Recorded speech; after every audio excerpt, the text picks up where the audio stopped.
Hello everyone and welcome to my Sister Wives Gossip. I hope everyone is having a wonderful day. Before we begin, please hit the subscribe button and give this video a thumbs up.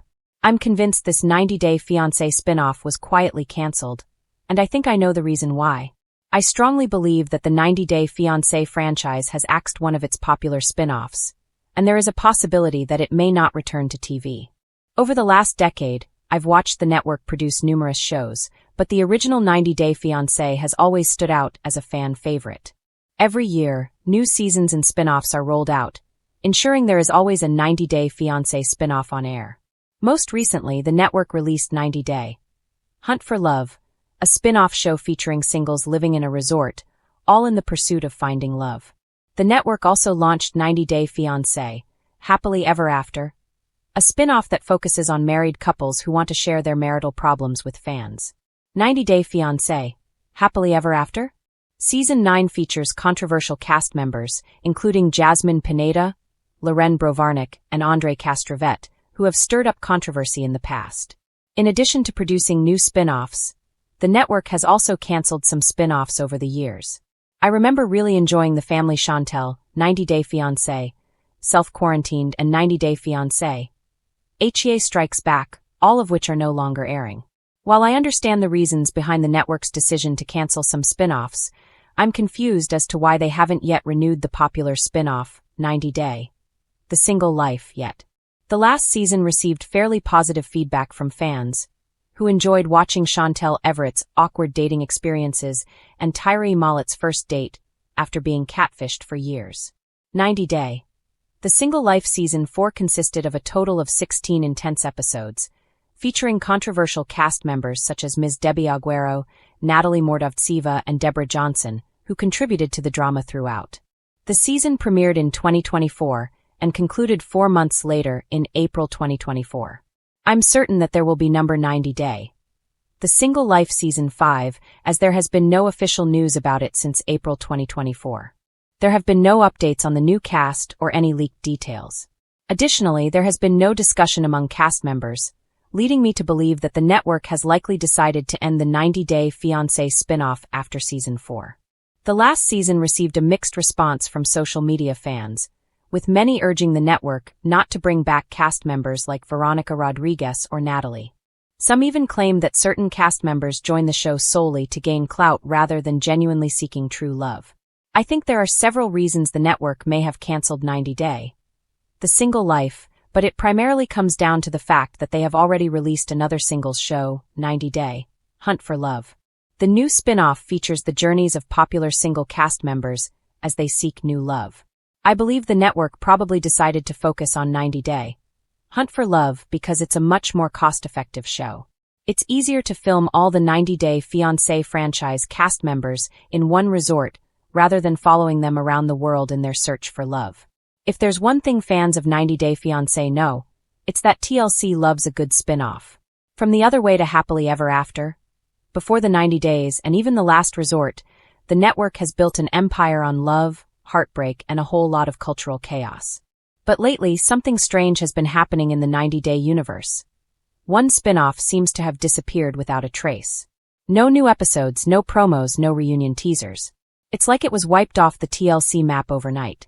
And honestly, I'm convinced it was quietly cancelled. The spin-off in question? 90-Day Fiancé, Love in Paradise. You remember this one. The show that flipped the format by focusing on Americans finding love while traveling or living abroad in tropical destinations. It was steamy, messy, and full of those classic 90-day moments where you just know things are about to go south, fast.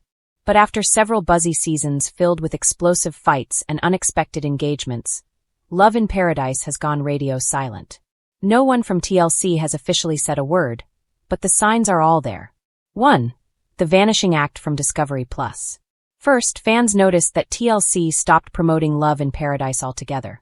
The last season aired on Discovery+ in early 2024, and after that, nothing. Normally, the 90-day spin-offs overlap or tease the next chapter right away. But this time there was no mention of filming, no cast leaks, not even a teaser image. Even more suspicious?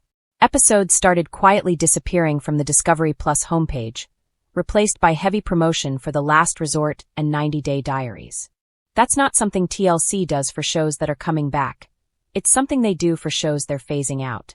It feels like the network just let Love in Paradise fade away into the sand without giving fans a proper goodbye. 2. The cast's cryptic social media clues. Another big clue. Several of the show's cast members have dropped major hints that the cameras aren't coming back. Carlos and Valentine, fan favorites from previous seasons, haven't mentioned anything about new filming in months. In fact, Carlos recently replied to a fan comment saying he doubts there will be another season. That's a huge red flag coming from one of the show's most popular stars. Then there's Ariana, who once hinted she might return with Sherlon for a follow-up season. But instead of sharing behind-the-scenes updates, she's shifted her entire social media focus to lifestyle content. Her captions used to reference Love in Paradise constantly. Now she's acting like it never existed. It's as if the cast members were told to move on quietly, without making any big announcement that could stir up fan backlash. 3.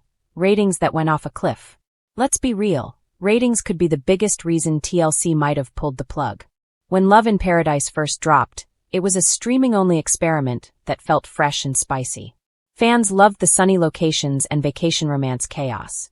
But as more 90-day spin-offs popped up, viewers started feeling major fatigue. By its later seasons, the show's viewership had dropped dramatically. Social media engagement also tanked. Reddit threads that once exploded with discussion were getting only a handful of comments. On X, formerly Twitter, fewer and fewer fans live-tweeted episodes. When a show loses that much steam in the 90-day world, especially one that doesn't air on TLC's main channel, that's often the kiss of death. 4. TLC's new obsession with The Last Resort. If there's one show that probably sealed Love in Paradise's fate, it's 90 Day, The Last Resort. TLC struck gold with that concept, putting fan-favorite couples in a tropical therapy retreat, complete with group counseling, romantic drama, and explosive confrontations. It's basically Love in Paradise, but with familiar faces and way higher ratings. Once The Last Resort premiered, it quickly became TLC's new darling. The network started promoting it everywhere, even giving it a primetime slot on cable instead of leaving it to streaming. Compared to that, Love in Paradise started to look like the older, forgotten sibling.